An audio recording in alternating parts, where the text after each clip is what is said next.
Assalamualaikum warahmatullahi wabarakatuh. Saya Rati Kunti Wardani, calon guru penggerak angkatan 7 dari SMP Negeri 1 Batuwarno, Kecamatan Batuwarno, Kabupaten Wonogiri.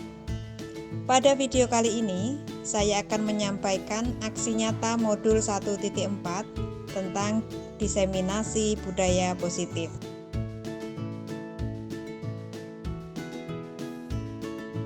Warahmatullahi puji syukur marilah kita selalu yang telah melimpahkan dayanya kepada kita semua, sehingga pada siang hari ini kita dapat hadir di ruangan ini dalam acara diseminasi budaya positif dari bina kita guru penggerak SMP 1 Batuwarno. Bapak Ibu yang kami hormati, sebelum acara kita mulai, kita bacakan susunan acara pada siang hari ini, Rabu 1 Februari tahun 2023, dalam kegiatan diseminasi budaya positif oleh guru penggerak. Susunan acara yang akan kita lampaui pada siang hari ini: 1. Pembukaan, 2. Menyanyikan lagu Indonesia Raya, 3. Pemaparan materi oleh narasumber, dilanjutkan dengan diskusi, acara keempat kesimpulan, acara kelima penutup. Untuk menyingkat waktu, marilah acara diseminasi budaya positif Rabu tanggal 1 Februari tahun 2023 kita buka bersama-sama dengan bacaan basmalah.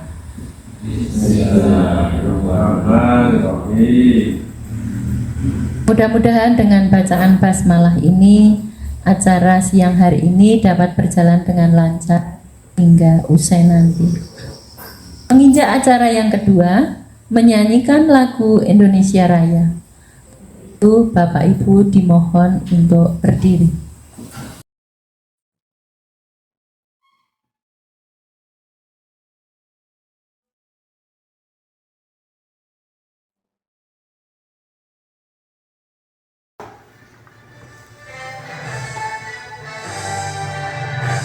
Indonesia tanah airku, tanah tumpah darahku. Di sanalah aku berdiri, jadi padu hidupku. Indonesia kebangsaanku, bangsa dan tanah airku. Marilah kita berseru, Indonesia bersatu. Hiduplah tanahku, hiduplah negeriku, bangsaku, rakyatku semuanya. Bangunlah jiwanya, bangunlah baganya untuk Indonesia Raya. Indonesia Raya, merdeka, merdeka, anakku, negeriku yang ku cinta. Indonesia Raya, merdeka, merdeka, hiduplah Indonesia Raya. Indonesia Raya, merdeka, merdeka, anakku, negeriku yang ku cinta.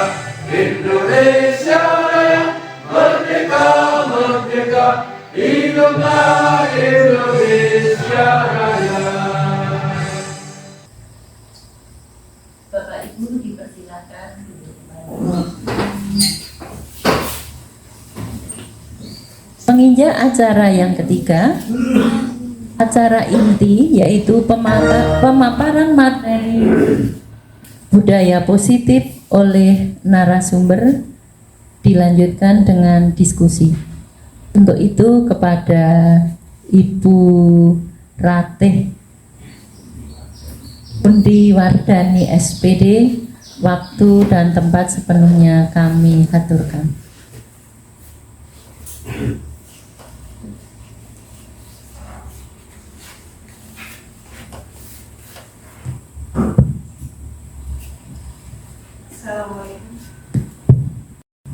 Assalamualaikum warahmatullahi wabarakatuh. Waalaikumsalam warahmatullahi wabarakatuh.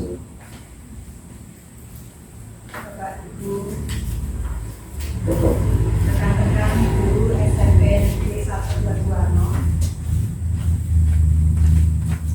Terlebih dahulu, marilah kita panjatkan puji syukur kehadirat Allah Subhanahu wa Ta'ala yang telah melimpahkan rahmat serta hidayahnya sehingga kita masih dapat berkumpul di sini dalam keadaan sehat walafiat, tidak diganggu apapun dalam acara diseminasi modul 1.4 tentang budaya positif yang akan saya sampaikan.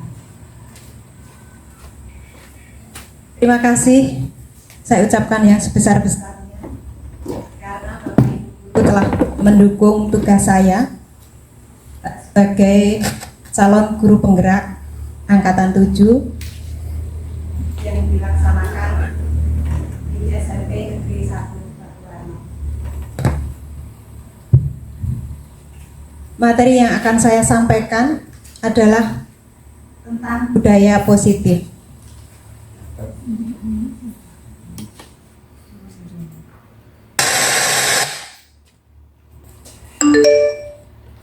Mohon maaf Bapak Ibu, saya sambil berdiri.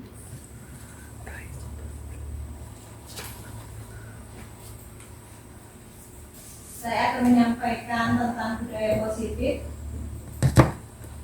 Sebelumnya, kita lihat dulu tentang pemikiran Dewantara sebagai dasar kita untuk melaksanakan budaya positif di sekolah.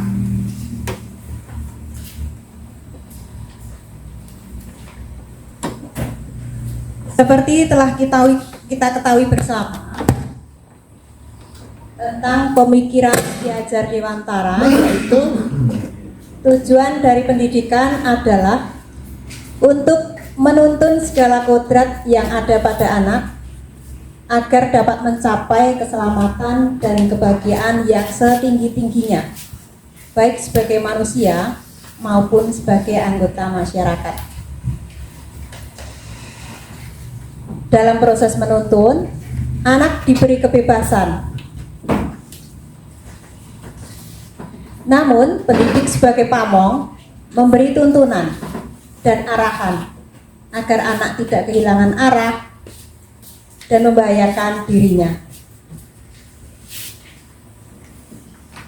Dalam hal ini mungkin masuk dalam kurikulum Merdeka Belajar, itu sesuai dengan pemikiran Ki Hajar Dewantara.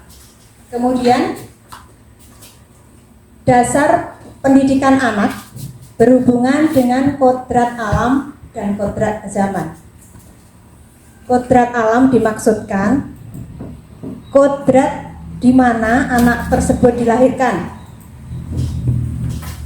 baik letak geografis maupun kultur budayanya.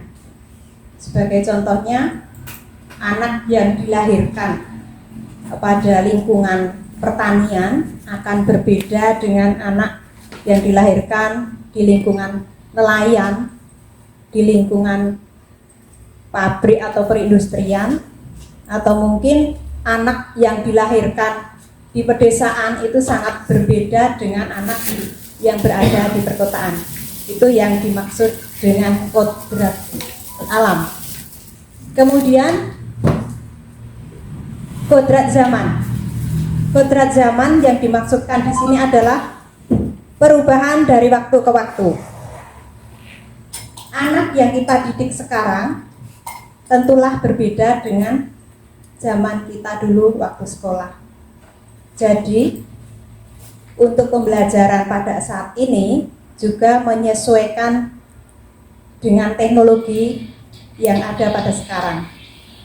Itu yang dimaksud dengan kodrat zaman. Sedangkan kita sebagai pendidik tentunya masih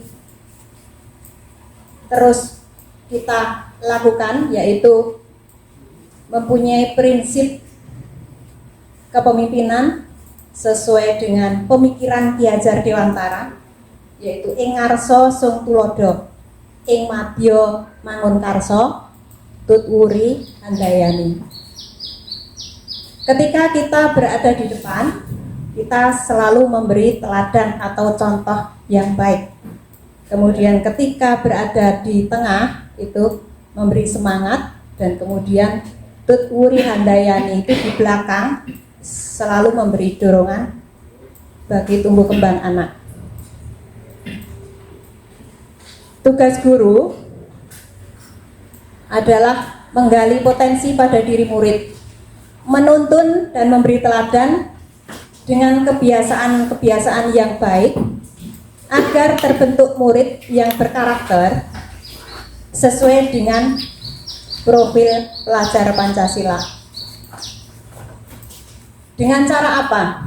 Kita bisa melakukannya dengan cara budaya positif. Apakah budaya positif itu? Ya, di sini dapat saya sampaikan, budaya positif adalah suatu pembiasaan yang bernilai positif yang di dalamnya mengandung sejumlah kegiatan yang mampu menumbuhkan karakter murid.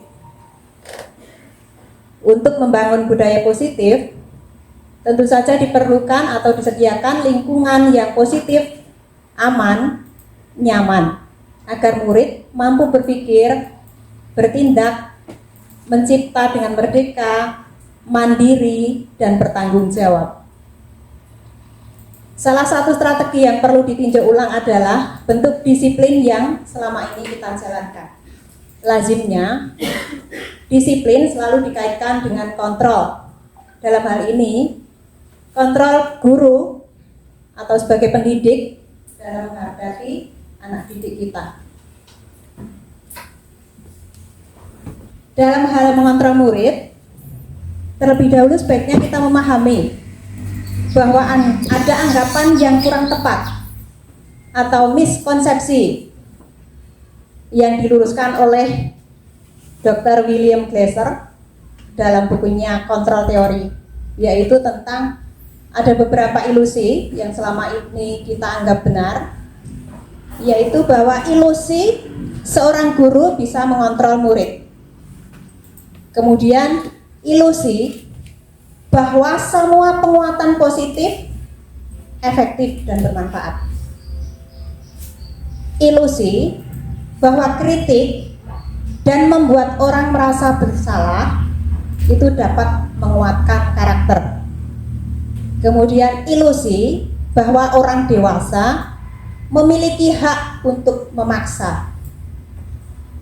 Tadi beberapa ilusi yang dikemukakan oleh William Glasser di dalam posisi kita biasa mengontrol tingkah laku murid-murid.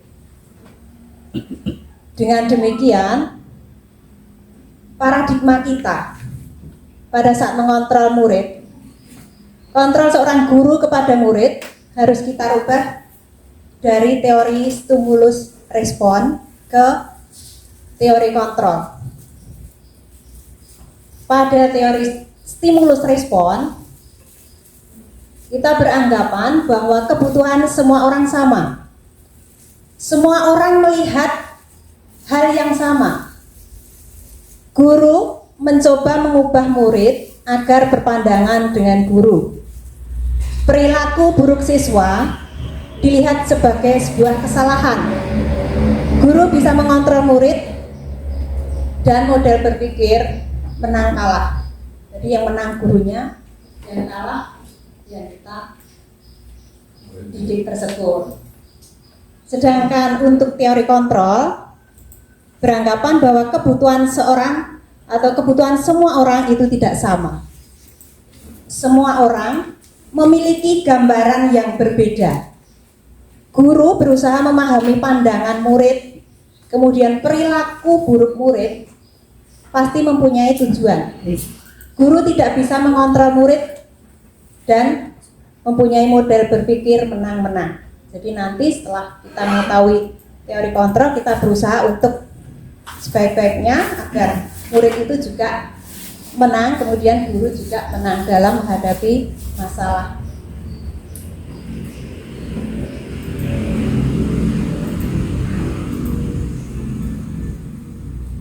Di sini dapat kita lihat perbedaan antara perubahan paradigma belajar, yaitu perbedaan antara teori stimulus respon dan teori kontrol. Mohon maaf agak kurang terbaca.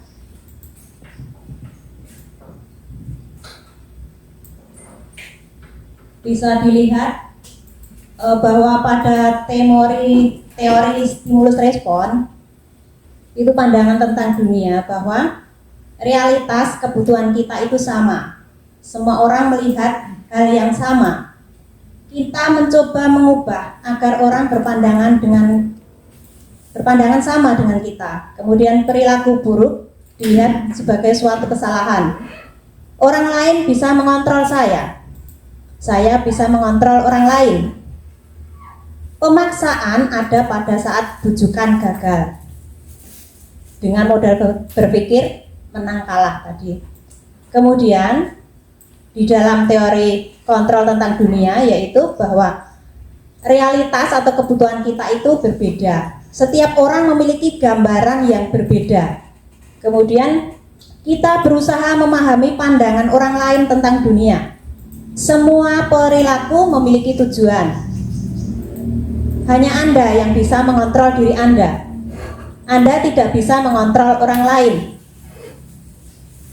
Kolaborasi dan konsensus menciptakan pilihan-pilihan baru. Kemudian mempunyai model berpikir menang-menang. Demikian tadi perbandingan antara teori stimulus respon terhadap teori kontrol.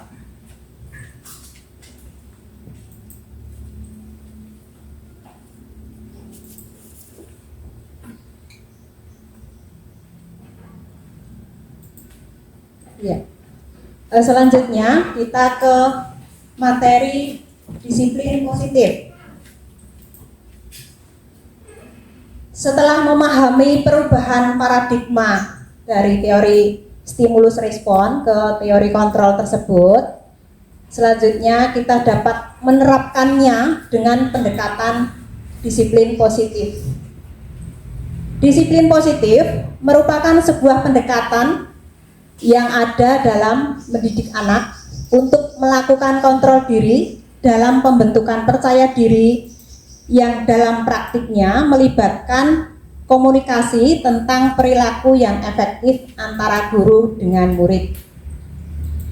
Dalam penerapan disiplin positif, anak diajarkan untuk memahami konsekuensi diri dari perilaku mereka.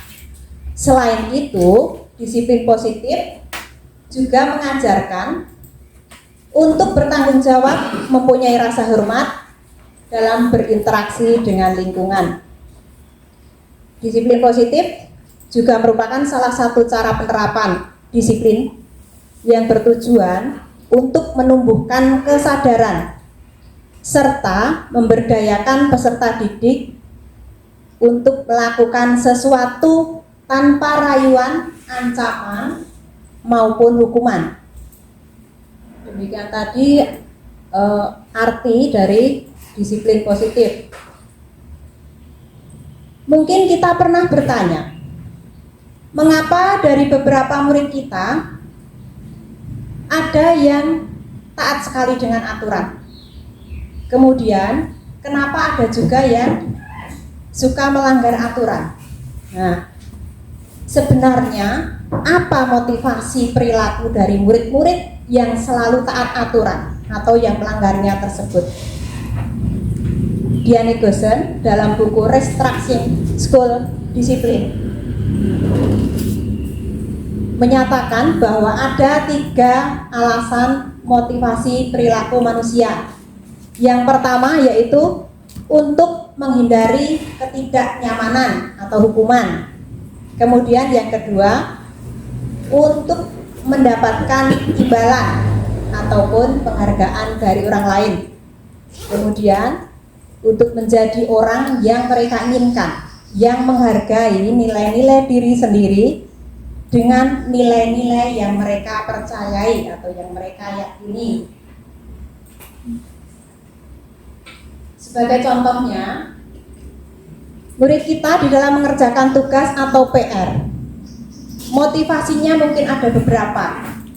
Yang pertama, dia mengerjakan PR hanya karena takut dihukum. Jadi yang pertama adalah karena menghindari hukuman dari guru. Kemudian mungkin untuk mendapatkan penghargaan dari guru. Atau mungkin mengerjakan PR atau tugas itu karena muncul dorongan dari dalam diri masing-masing karena untuk menyelesaikan tugas yang merupakan tanggung jawabnya. Kemudian mengapa ada murid yang melanggar peraturan? Ketika seorang murid melakukan suatu perbuatan yang bertentangan dengan nilai-nilai kebajikan atau melanggar peraturan, hal itu sebenarnya dikarenakan mereka gagal di dalam memenuhi kebutuhan dasar mereka. Apa saja yang termasuk kebutuhan dasar itu? Di sini menurut William Glasser di dalam Choice Theory ada 5 kebutuhan dasar manusia. Yang pertama adalah kebutuhan untuk bertahan hidup. Yang kedua, kebutuhan akan cinta dan kasih sayang. Kemudian kebutuhan penguasaan, kebutuhan kebebasan, dan kebutuhan kesenangan. Seluruh tindakan manusia itu pasti memiliki tujuan tertentu. Semua yang kita lakukan adalah usaha terbaik kita untuk mendapatkan apa yang kita inginkan. Ketika kita mendapatkan apa yang kita inginkan, sebetulnya pada saat itu kita sedang memenuhi satu atau lebih dari kebutuhan dasar tersebut. 5 kebutuhan dasar manusia. Yang pertama, kebutuhan untuk bertahan hidup. Di sini yang termasuk kebutuhan untuk bertahan hidup dijelaskan bahwa ada kebutuhan yang bersifat fisiologis, yaitu tentang kesehatan, rumah, dan makanan. Kemudian kebutuhan biologis itu sebagai contohnya adalah proses reproduksi, itu juga termasuk kebutuhan bertahan hidup.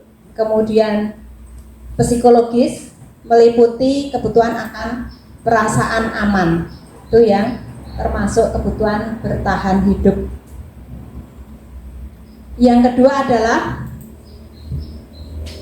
kebutuhan cinta dan kasih sayang atau rasa diterima, meliputi kebutuhan akan hubungan dan koneksi sosial, memberi dan menerima kasih sayang, dan merasa menjadi bagian dari suatu kelompok. Kebutuhan ini juga meliputi keinginan untuk tetap terhubung dengan orang lain, seperti teman, keluarga, pasangan hidup, teman kerja, binatang peliharaan, dan kelompok di mana kita bergabung.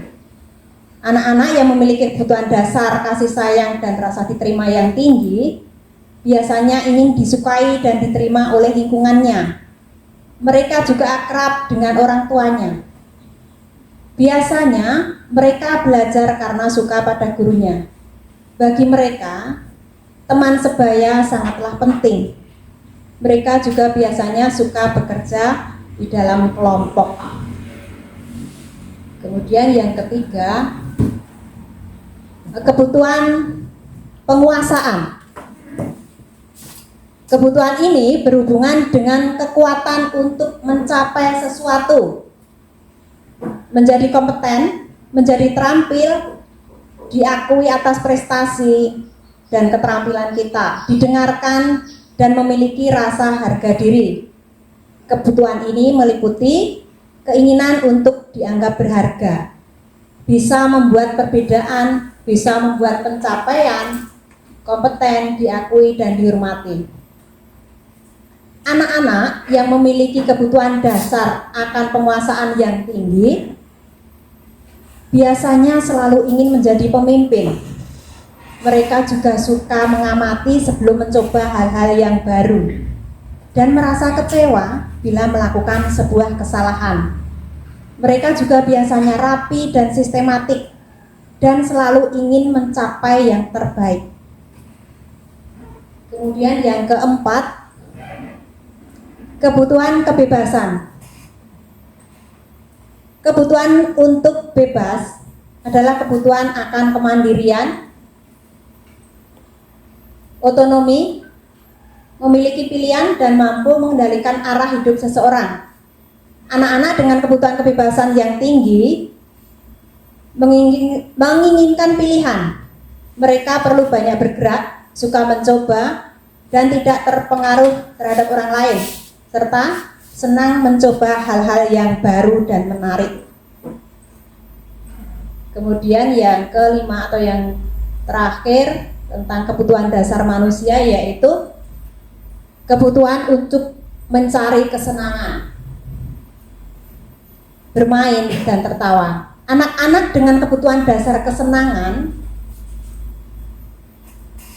atau dengan kebutuhan dasar kesenangan yang tinggi biasanya ingin menikmati apa yang dilakukan.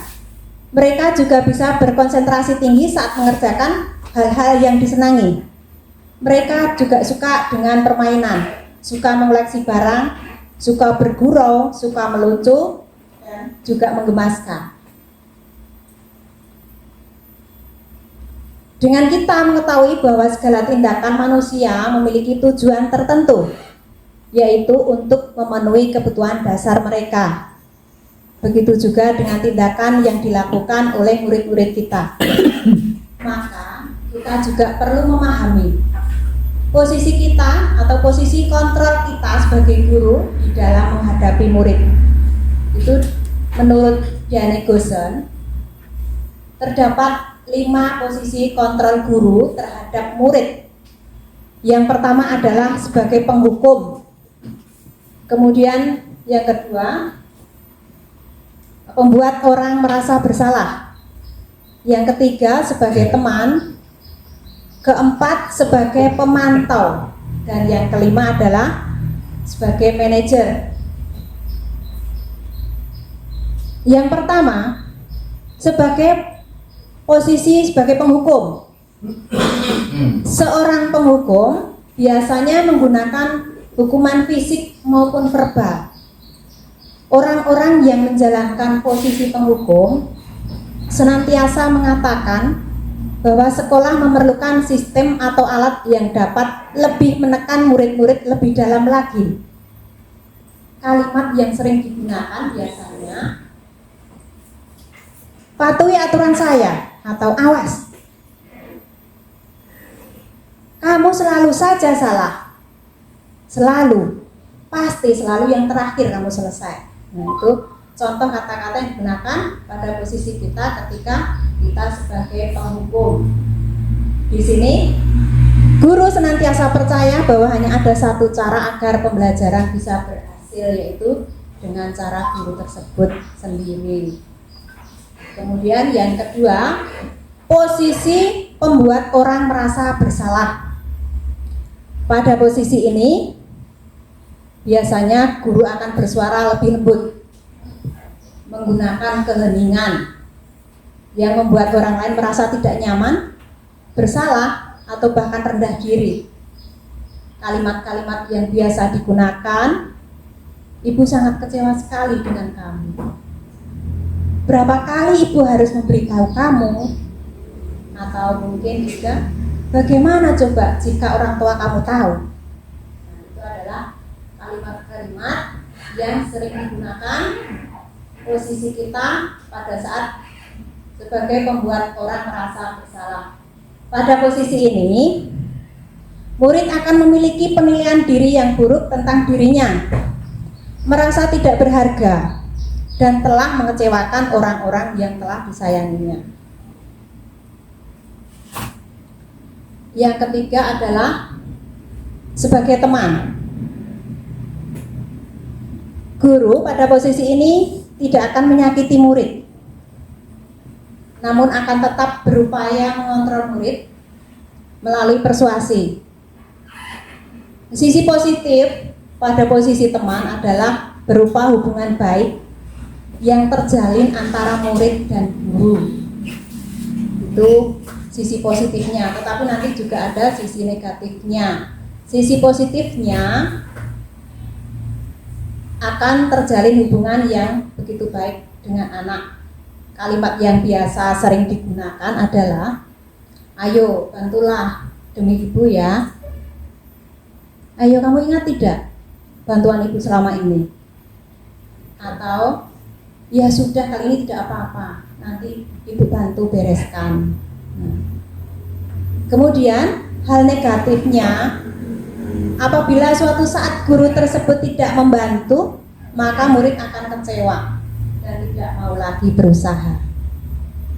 Itu posisi kita sebagai teman. Kemudian yang keempat, posisi kontrol sebagai monitor atau pemantau. Pada posisi monitor, kita berarti mengawasi. Kita bertanggung jawab atas perilaku orang-orang yang kita awasi. Posisi pemantau berdasarkan pada peraturan-peraturan dan konsekuensi. Pertanyaan yang sering diajukan seorang pemantau adalah, peraturannya bagaimana? Atau apa yang telah kamu lakukan? Sanksi atau konsekuensinya apa? Nah, itu kalimat-kalimat yang sering digunakan ketika kita pada posisi pemantau. Kemudian yang kelima adalah posisi sebagai manajer. Pada posisi manajer, kita berada pada posisi mentor. Guru berbuat sesuatu bersama dengan murid, mempersilahkan murid mempertanggungjawabkan perilakunya, mendukung murid agar dapat menemukan solusi atas permasalahannya sendiri. Seorang manajer telah memiliki keterampilan pada posisi teman maupun pada posisi pemantau. Dengan demikian, bisa jadi di waktu-waktu tertentu kembali kepada kedua posisi tersebut apabila diperlukan.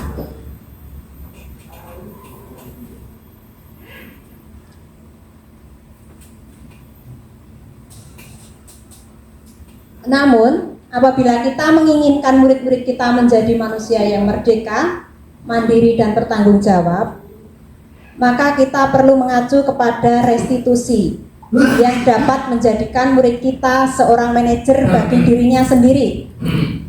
Pada posisi manajer, murid diajak untuk menganalisis kebutuhan dirinya maupun kebutuhan orang lain. Di sini penekanannya bukan pada kemampuan membuat konsekuensi, namun dapat berkolaborasi dengan murid bagaimana memperbaiki kesalahan yang telah dilakukan. Kalimat yang sering digunakan pada posisi manajer, mungkin di sini dapat kita lihat salah satu contohnya, atau terdapat beberapa kalimat yang sering digunakan, yaitu, apa kamu masih ingat dengan keyakinan kelas kita? Jika kamu meyakininya, apakah kamu bersedia memperbaikinya? Jika kamu memperbaiki hal ini,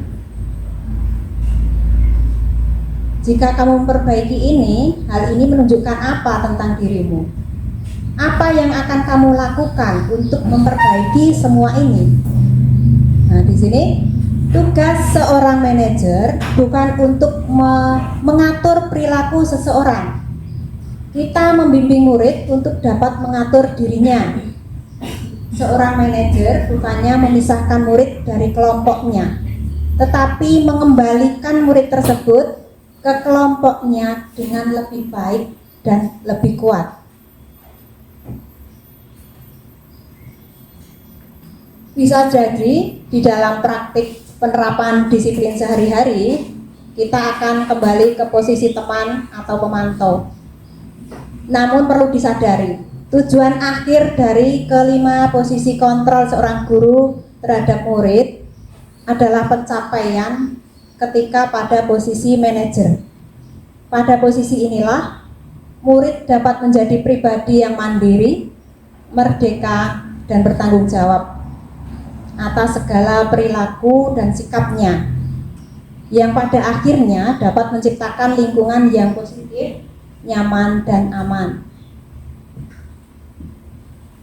Setelah kita memahami 5 posisi kontrol guru terhadap murid, selanjutnya di dalam menciptakan budaya positif di sekolah bisa kita melakukan dengan membuat kesepakatan kelas berdasarkan keyakinan-keyakinan bersama.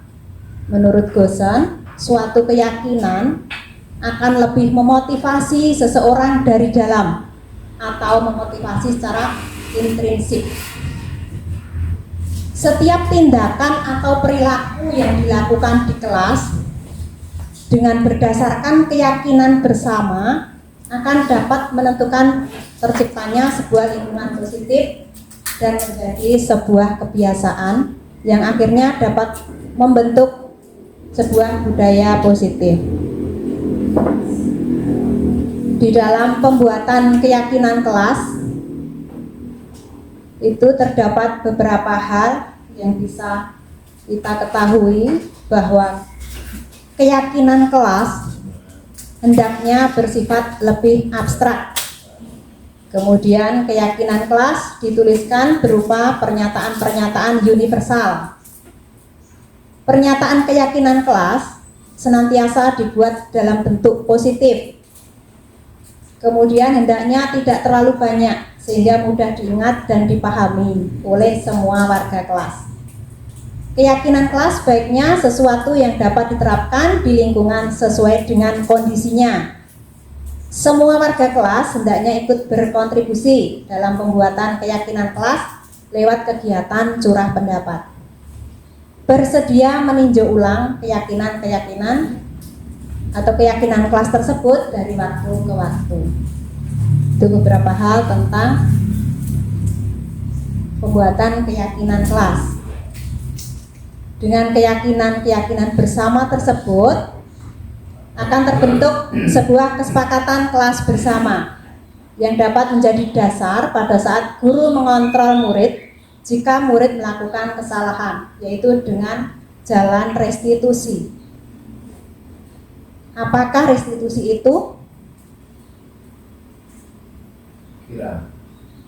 Mungkin Bapak Ibu ada yang tahu restitusi? Proses menciptakan kondisi. Proses menciptakan kondisi. Enggak.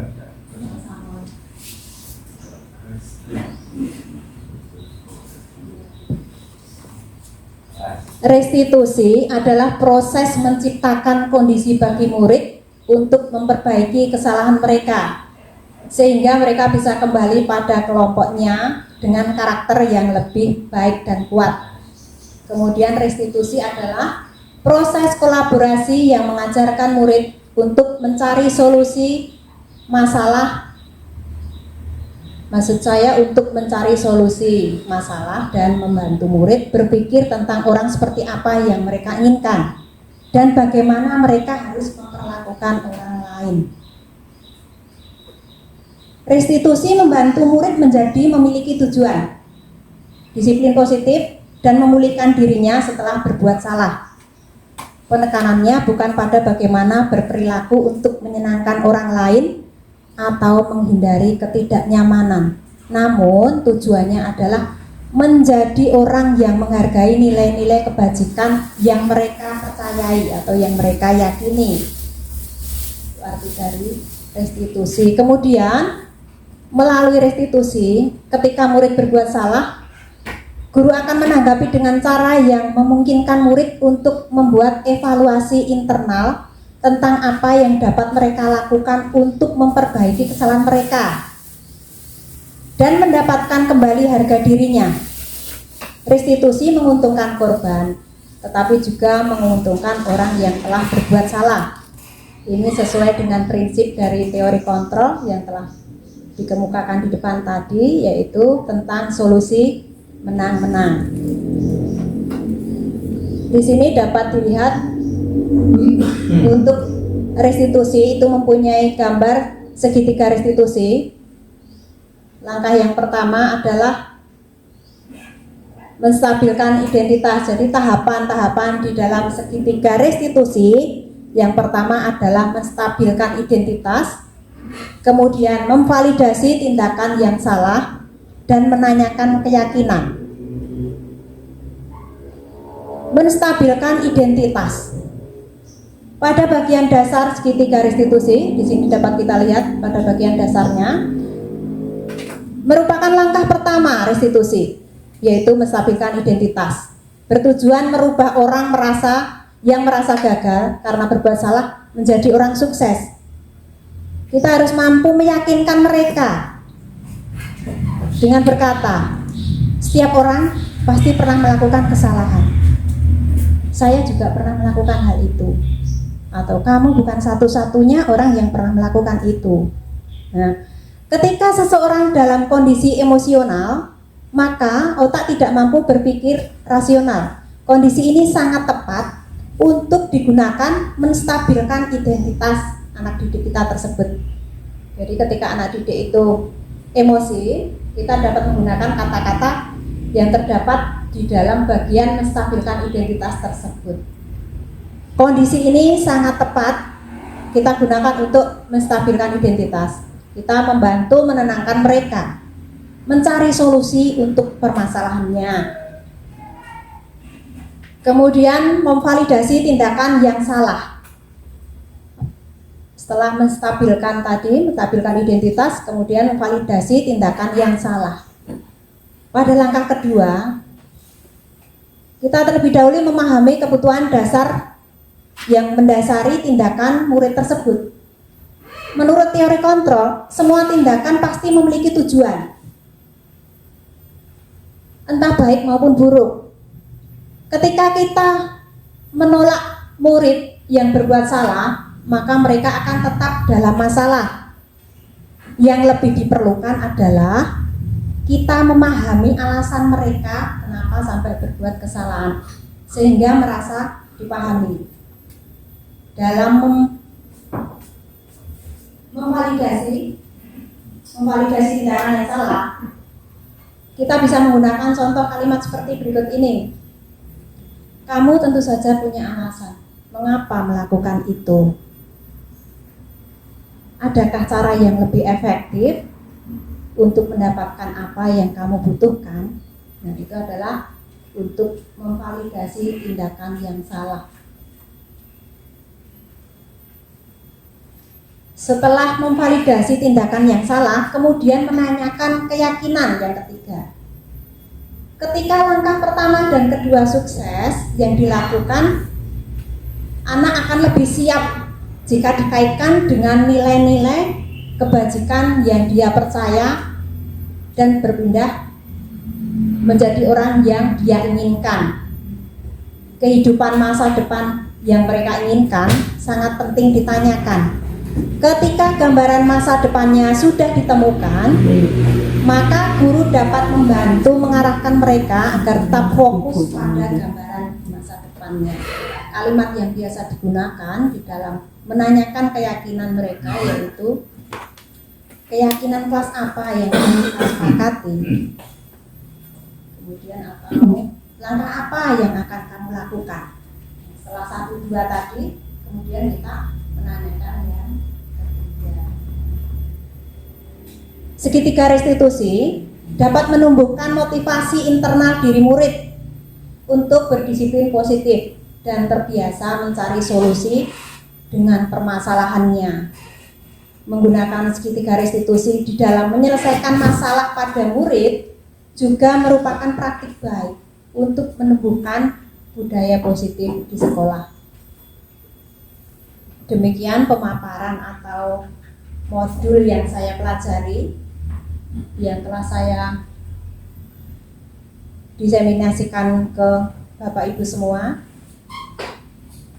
Untuk selanjutnya saya kembalikan kepada moderator.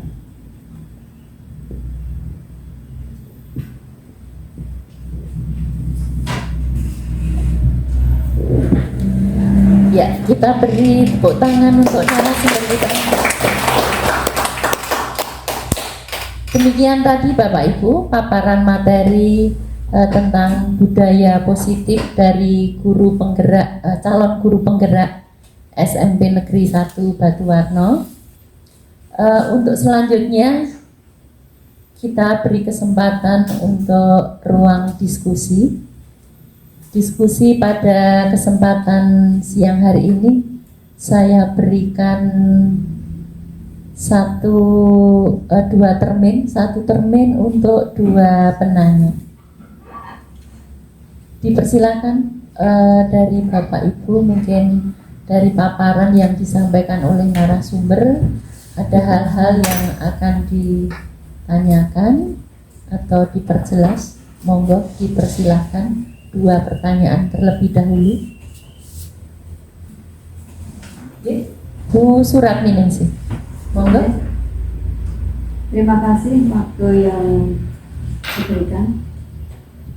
Dari apa yang disampaikan oleh Bu Dani selaku narasumber CGP, ini yang saya tanyakan hanya masalah istilah tentang keyakinan kelas.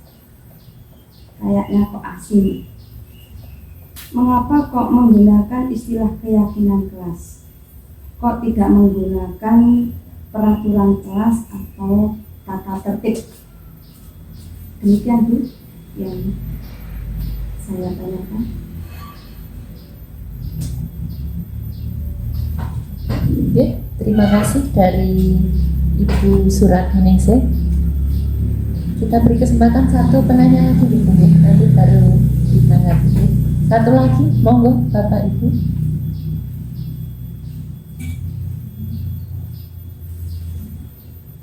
Monggo Bu Listiorini. Terima kasih waktu yang diberikan. Setelah mendengarkan paparan dari Ibu Rati, ada hal yang akan saya tanyakan, yaitu apa yang kita lakukan jika menggunakan segitiga restitusi belum berhasil. Itu saja yang menjadi pertanyaan saya. Terima kasih.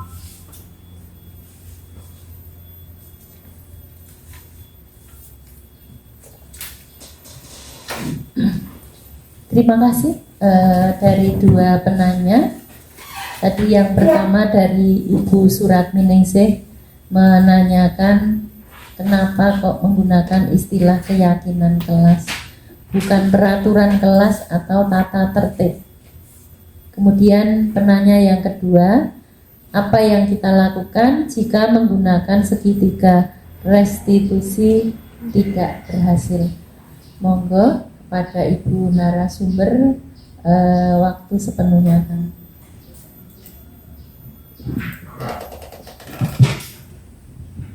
Mohon maaf saya tanggapi dengan duduk ya Bu, Pak. Maaf sekali. Untuk pertanyaan pertama tadi adalah kenapa menggunakan istilah keyakinan?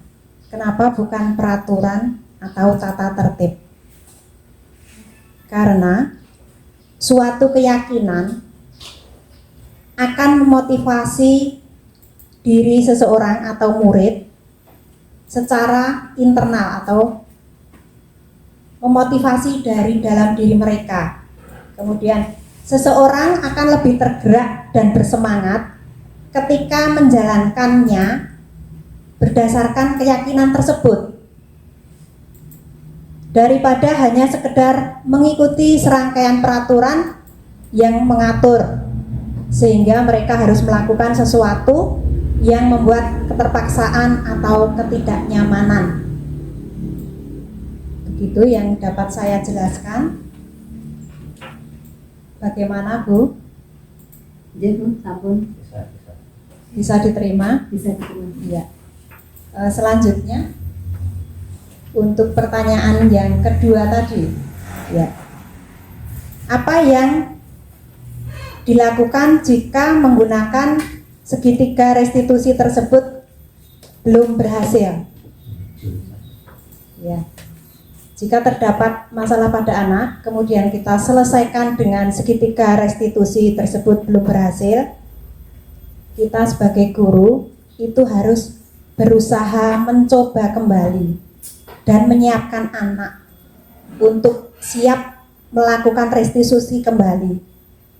Karena tugas kita adalah mendampingi dengan penuh kesabaran sehingga anak tersebut dapat kembali menjadi orang yang mereka inginkan atau menjadi orang yang baik. Demikian yang dapat saya sampaikan tentang jawaban saya, Bu. Mungkin ada pertanyaan lagi.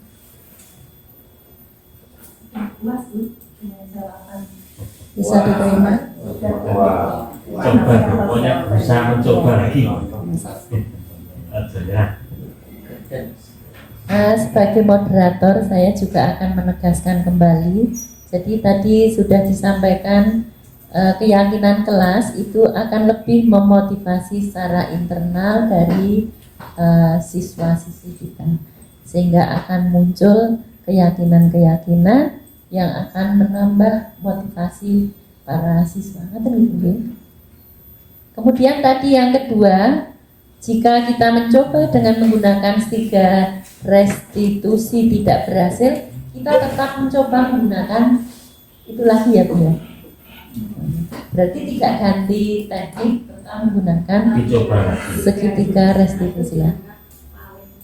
Paling efektif di dalam membalikan posisi murid ke kelompoknya, jadi dia tidak merasa bersalah terus. Oke, ngaten. Terima kasih. Sampun Bu. Kiranya masih ada kesempatan kita buka satu pertanyaan lagi. Monggo Pak Arin. Terima kasih kepada Bu Nateh Wardani atas kesempatan yang diberikan kepada saya untuk bertanya. Tadi ketika Bu Dani menerangkan tentang posisi kontrol, tadi menyebutkan bahwa ada 5 posisi kontrol kita dalam kaitannya dengan mengelola yang pada akhirnya adalah kita sebagai guru, sebagai manajer. Nah, tetapi ketika kita sudah sebagai manajer dari posisi 5 posisi kontrol itu, mengapa kok kita bisa kembali lagi ke posisi-posisi yang lain, misalnya sebagai kembali sebagai teman atau sebagai pemandu? Itu saja yang menjadi pertanyaan saya. Terima kasih. Monggo Bu Ratih langsung penjenengan jawab pertanyaan dari Pak Arin. Pertanyaan yang ketiga, ketika kita sudah pada posisi manajer, kenapa boleh kembali ke posisi pemantau atau sebagai teman? Karena murid-murid kita yang kita tangani itu belum tentu siap untuk diajak berdiskusi. Jadi kita menyadari bahwa anak tersebut mungkin belum siap diundang untuk melakukan restitusi tersebut atau diajak berdiskusi. Begitu Pak, jawaban yang saya sampaikan. Mungkin ada pertanyaan yang lain?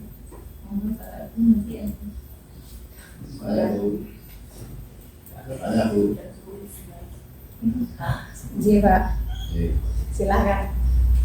Saya bertanya dan dengan keyakinan kelas tadi,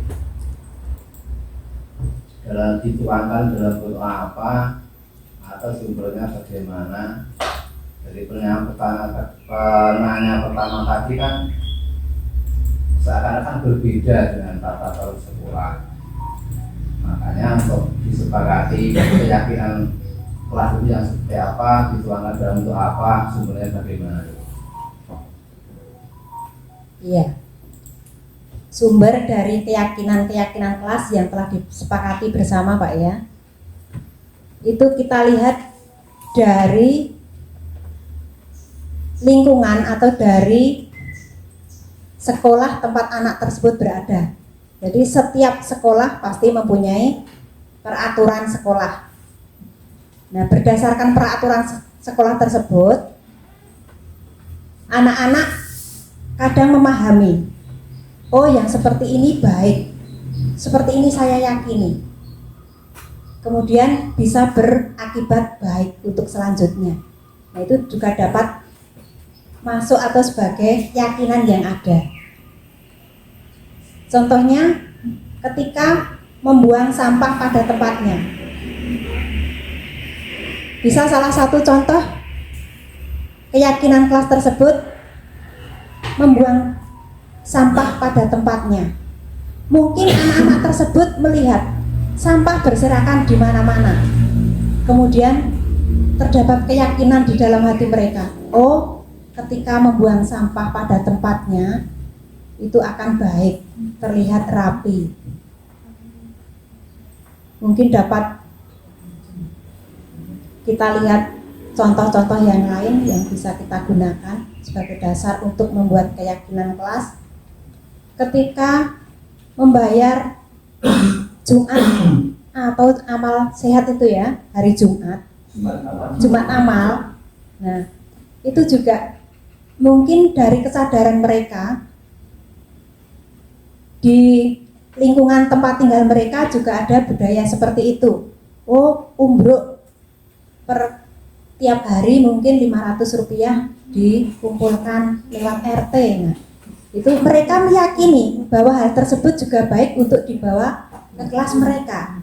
Jadi mereka membayar iuran kas atau membayar Jumat amal itu atas dasar keyakinan mereka yang telah diyakini, yang telah didapat di dalam kehidupan sehari-hari. Begitu yang dapat saya jelaskan. Ada pertanyaan selanjutnya, Pak?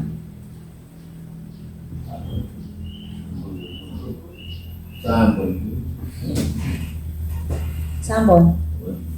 Nggih, terima kasih. Terima kasih. Waktu saya kembalikan kepada Ibu Moderator.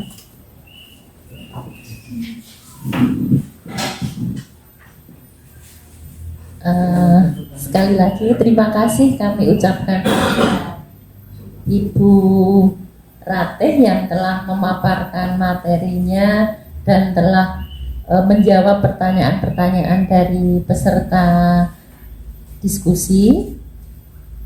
Dari pemaparan tadi saya sedikit bisa menarik kesimpulan bahwa budaya positif itu adalah suatu pembiasaan yang bernilai positif untuk membangun anak agar terbentuk karakter yang positif. Jadi kita sebagai pendidik itu menggiring anak-anak agar terbentuk karakter yang positif. Kemudian tentang keyakinan kelas tadi, suatu kesepakatan yang sudah diambil secara musyawarah mufakat dalam suatu kelas sehingga terwujudlah ide-ide yang itu menjadi keyakinan dalam kelas tersebut. Ngaten Ibu nggih. Demikian Bapak Ibu acara pada siang hari ini yang telah kita lalui bersama. Mudah-mudahan paparan yang disampaikan oleh narasumber dapat bermanfaat bagi kita sebagai seorang pendidik yang mengantarkan kita untuk membawa peserta didik kita menjadi anak-anak yang berkarakter positif. Amin. Karena waktu sudah selesai, acara juga sudah selesai, marilah kita tutup acara pada siang hari ini dengan bacaan hamdalah bersama-sama.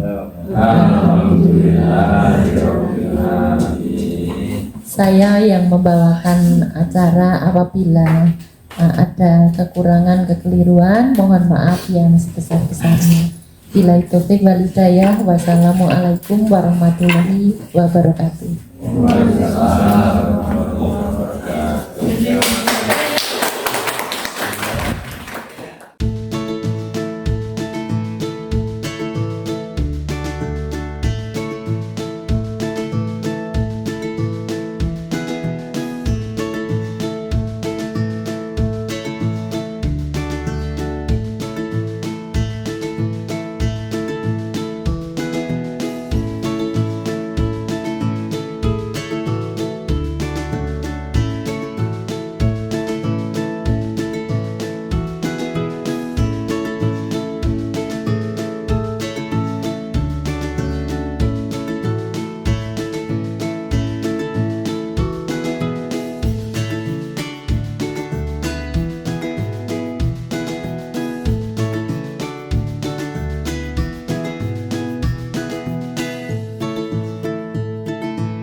Selamat siang anak-anak.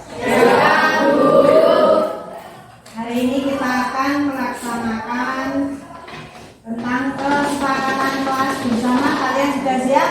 Siap. Aku akan membagikan satu kertas, kemudian kalian tulis satu kesepakatan yang akan kita gunakan di dalam semester genap ini.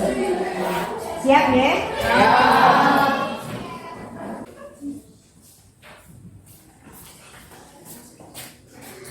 Absen 2. Tempel ke saya. 3.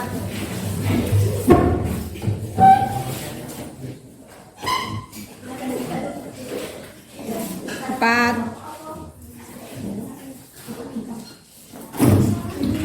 5.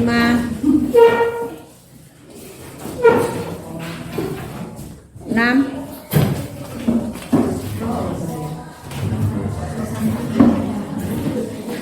7.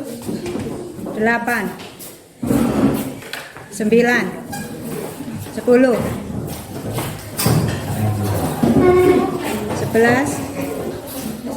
12. 13. 14. 15. 16.